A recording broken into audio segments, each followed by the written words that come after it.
നിങ്ങളൊരു ഇൻവെസ്റ്ററാണെങ്കിൽ ഒരു കാര്യം ഉറപ്പാണ്. എല്ലാ ദിവസവും ഒരു 100 തരം അഭിപ്രായങ്ങളും പ്രവചനങ്ങളുമായിരിക്കും നമ്മൾ കേൾക്കുന്നത്, അല്ലേ? ചിലർ പറയും മാർക്കറ്റ് പൊളിയുമെന്ന്, മറ്റു ചിലർ പറയും ഇനിയൊരു രക്ഷയില്ല, എല്ലാം താഴോട്ട് പോകുമെന്ന്. ഇതിൻ്റെയൊക്കെ ഇടയിൽ എന്ത് ചെയ്യണമെന്നറിയാതെ തല പുകഞ്ഞിട്ടുണ്ടോ? എങ്കിൽ പേടിക്കേണ്ട. ഇന്ന് നമ്മൾ ഈ ബഹളത്തിനിടയിൽ നിന്ന് കാര്യങ്ങളെങ്ങനെ ശരിക്കും മനസ്സിലാക്കാം, അതുവഴി എങ്ങനെ നല്ല തീരുമാനങ്ങൾ എടുക്കാമെന്ന് നോക്കാൻ പോവാണ്. അപ്പോ നമുക്ക് കാര്യത്തിലേക്ക് കടക്കാം. പക്ഷെ അതിനു മുമ്പ് നമ്മളെല്ലാവരും സ്ഥിരമായി കേൾക്കുന്ന, എന്നാൽ പലപ്പോഴും അത്രയൊന്നും ശ്രദ്ധിക്കാത്തൊരു പ്രധാനപ്പെട്ട മുന്നറിയിപ്പോടെ തുടങ്ങാം. Investments in the securities market are subject to market risks. ഇത് വെറുതെ കേട്ട് തള്ളിക്കളയാനുള്ളൊരു പരസ്യമല്ല. ഇതിന്റെ അർത്ഥം സിമ്പിളാണ്. ഓഹരി വിപണിയിലെ നിക്ഷേപങ്ങൾ നഷ്ടസാധ്യതകൾക്ക് വിധേയമാണ്. നിക്ഷേപിക്കുന്നതിന് മുൻപ് അതുമായി ബന്ധപ്പെട്ട എല്ലാ രേഖകളും ശ്രദ്ധയോടെ വായിക്കുക. സത്യം പറഞ്ഞാൽ ആർക്കും തരാൻ കഴിയുന്ന ഏറ്റവും നല്ല ഉപദേശം ഇത് തന്നെയാണ്. ഈയൊരു ആശയം മനസ്സിൽ വെച്ചുകൊണ്ട് നമുക്ക് ഇന്നത്തെ സംഭവങ്ങളിലേക്ക് കടക്കാം. ശരി, നമുക്ക് ആ ദിവസത്തിലേക്കൊന്ന് തിരിച്ചുപോകാം. മാർച്ച് 23 തിങ്കളാഴ്ച. മാർക്കറ്റില് മൊത്തത്തിലൊരു പേടിയുടെ അന്തരീക്ഷം.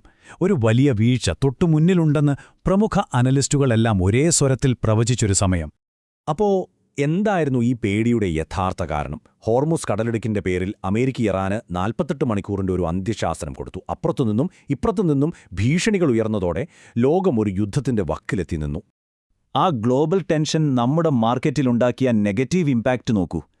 എണ്ണവില ആകാശത്തേക്ക് കുതിക്കുമെന്ന പേടി. ഈ അവസ്ഥയെ നമ്മുടെ പ്രധാനമന്ത്രി കോവിഡ് പ്രതിസന്ധിയോടാണ് താരതമ്യം ചെയ്തത്.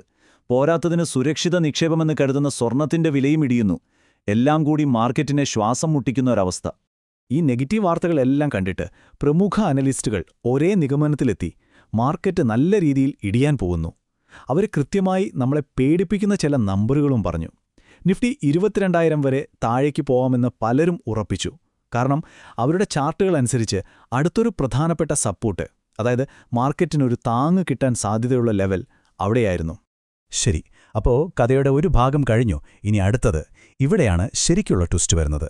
മാർക്കറ്റിന്റെ മൊത്തം കളിയും കാഴ്ചപ്പാടും എത്ര പെട്ടെന്നാണ് തലകീഴായി മറിഞ്ഞതെന്ന് നമുക്ക് കാണാം. പക്ഷേ ഒന്ന് ആലോചിച്ച് നോക്കൂ. ഒറ്റ രാത്രി കൊണ്ട് ഈ കഥ മുഴുവൻ മാറിയാലോ? മാർക്കറ്റിലെ പേടി മാറി അവിടെ ആർത്തി കയറാൻ എത്ര സമയം വേണം? ഒരുപക്ഷെ ഏതാനും മണിക്കൂറുകൾ മാത്രം മതി. ദാ ഇത് നോക്കൂ. ഇന്നലെ വരെ മാർക്കറ്റ് തകരും, എല്ലാം തീർന്നു എന്ന് പറഞ്ഞിരുന്ന അതേ മാർക്കറ്റ് ഇന്ന് നേരം വെളുത്തപ്പോൾ പറയുന്നത് കേട്ടാൽ ഞെട്ടിപ്പോകും. ചരിത്രത്തിലെ തന്നെ ഏറ്റവും വലിയൊരു ഗ്യാപ്പ് അപ്പ് ഓപ്പണിങ്ങിനാണ് സാധ്യതയെന്ന്. അപ്പോ ഈ അവിശ്വസനീയമായ മാറ്റത്തിന് കാരണം എന്താണെന്നല്ലേ? ഒരൊറ്റ വാർത്ത. അമേരിക്കൻ പ്രസിഡന്റ് പ്രഖ്യാപിച്ചു ഇറാനെതിരെ തൽക്കാലം സൈനിക നടപടി ഇല്ലെന്ന്. അതോടെ ലോകം മുഴുവൻ പേടിച്ചിരുന്ന ആ യുദ്ധഭീഷണിക്കൊരു ഫുൾ സ്റ്റോപ്പ് വീണു. ഈ വാർത്ത വന്നപ്പോൾ മാർക്കറ്റ് വീഴും എന്ന് ഉറപ്പിച്ചു പറഞ്ഞിരുന്ന ഒരു അനലിസ്റ്റിന്റെ നിരാശ കലർന്ന പ്രതികരണം ഒന്ന് കേൾക്കണം. ഇതിൽ നിന്നൊരു കാര്യം വ്യക്തമാണ്.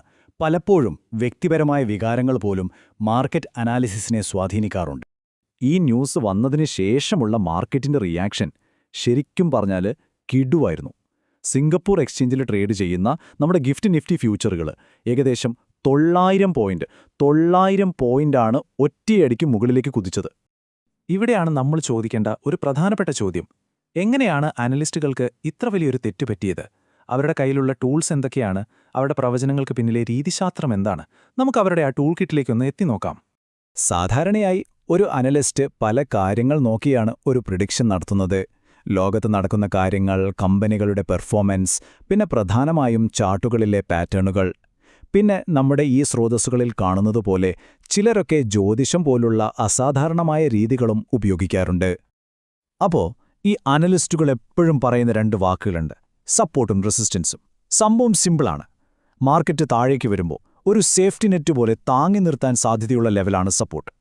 അതുപോലെ മാർക്കറ്റ് മുകളിലേക്ക് പോകുമ്പോൾ ഒരു ഭിത്തി പോലെ തടഞ്ഞു നിർത്താൻ സാധ്യതയുള്ള ലെവലാണ് റെസിസ്റ്റൻസ്. അപ്പോൾ ഈ സപ്പോർട്ടും റെസിസ്റ്റൻസും ഒക്കെ വെച്ചിട്ട് അനലിസ്റ്റുകൾ മാർക്കറ്റിന്റെ ഒരു മാപ്പ് തയ്യാറാക്കിയിരുന്നു.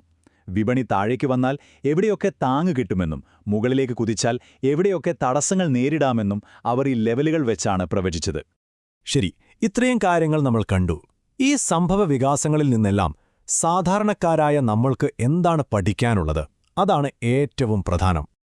ഇത്രയൊക്കെ കണ്ടു കഴിയുമ്പോൾ സ്വാഭാവികമായും ഒരു ചോദ്യം വരും. അപ്പോൾ ശരിക്കും എന്താണിതിൻ്റെ ഉത്തരം? ആര് പറയുന്നതാണ് നമ്മൾ വിശ്വസിക്കേണ്ടത്? എന്തു ചെയ്യണം? ഈ കഥയിൽ നിന്ന് നമ്മൾ പഠിക്കേണ്ട 3 കാര്യങ്ങളേ ഉള്ളൂ. 1. ഒറ്റ രാത്രിയിലെ ഒരു വാർത്ത മതി അതുവരെയുള്ള എല്ലാ കണക്കുകൂട്ടലുകളും തെറ്റിക്കാൻ. 2. എക്സ്പേർട്സിന് പലപ്പോഴും വിപരീത അഭിപ്രായങ്ങൾ ഉണ്ടാവാം, അത് സ്വാഭാവികമാണ്. അതുകൊണ്ട് 3ാമത്തെ പോയിന്റാണ് ഏറ്റവും പ്രധാനം. മറ്റൊരാളുടെ പ്രവചനത്തെ അന്ധമായി വിശ്വസിക്കരുത്. പകരം സ്വന്തമായൊരു പ്ലാനും റിസ്ക് മാനേജ്മെന്റ് സിസ്റ്റവും ഉണ്ടാക്കുക. അതായത്, എത്ര ലാഭം കിട്ടും എന്ന് ചിന്തിക്കുന്നതിന് മുൻപ് എന്റെ തീരുമാനം തെറ്റിയാൽ എത്ര നഷ്ടം സഹിക്കാൻ ഞാൻ തയ്യാറാണ് എന്ന് സ്വയം ചോദിക്കുക. അതാണ് നിങ്ങളുടെ ഏറ്റവും വലിയ സുരക്ഷാ കവചം. This presentation was created with AI assistance and reviewed for accuracy. Content is for informational purposes. അപ്പോൾ ഞാൻ പോകുന്നതിനു മുമ്പ് ഈയൊരു ചോദ്യം നിങ്ങളോട് ചോദിക്കുവാണ്. ഒരൊറ്റ വാർത്ത കൊണ്ട് മാർക്കറ്റ് തലകീഴായി മറിയുന്നത് നമ്മൾ കണ്ടു, അല്ലേ? അപ്പോൾ അടുത്ത തവണ ഒരു എക്സ്പേർട്ട് വന്ന് ഒരു പ്രവചനം നടത്തുമ്പോൾ നിങ്ങളതിനെ എങ്ങനെയായിരിക്കും നോക്കിക്കാണുക? ഒന്ന് ചിന്തിച്ചു നോക്കൂ. This content is for informational purposes only and is not investment advice. Always conduct your own research.